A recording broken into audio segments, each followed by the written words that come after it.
สวัสดีครับผมทุกคนสวัสดีช่วงเที่ยงครับผมมาเพื่อนมากินข้าวเที่ยงน้ำกันครับผมตำแตงแสบๆครับผมพี่น้องโอ้คนนะตำแตงครับผมพี่น้องคนนะ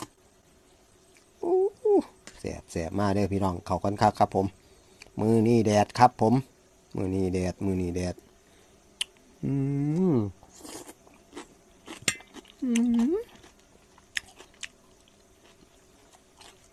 แสบพี่น้องพักพี่น้องมาเด้อ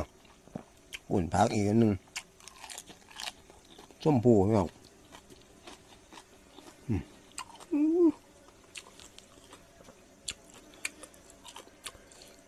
ผมมีตอนปลาแดกหรอกพี่น้องต้องใส่ปลาแดกต้มครับผมพี่น้องนี่ผมมีตอนปลาแดกใส่บะขามโอ้แต่ว่าแซ่บพี่น้องครับผมใส่บะขามเปียกด้วยครับผมเนี่ยแซ่บโอ้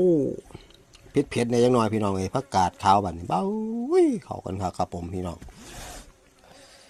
มาเด้อพี่น้องมาเด้อนะโอ้เข้าบัดเนี่ยแซ่บพี่น้องมากินข้าวเที่ยงน้ำผมพี่น้องเลยตัวนะพี่น้องโอ้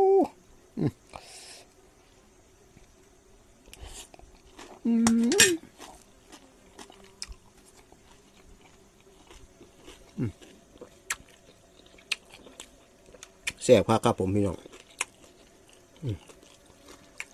พักวันเท่าพี่น้องพักกาด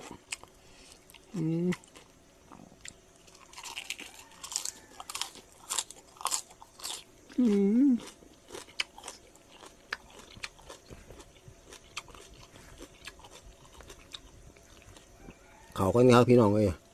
ครับอากาศร้อนๆเหมือนครับผมพี่น้องเมื่อวานหลังจากเมื่อวานฝนตกปึ๊ดมือเลยพี่น้องเลยมื่อนี้แดดครับ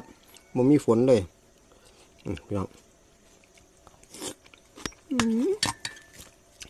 หนามันพี่น้องจำเข้าไปครับ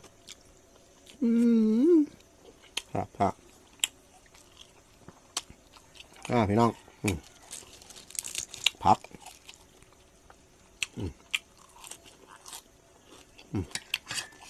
ส่วนพี่น้องล่าแต่มันก่อน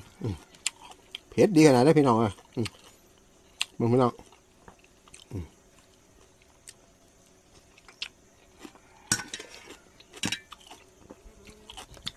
มาเลยแซ่บ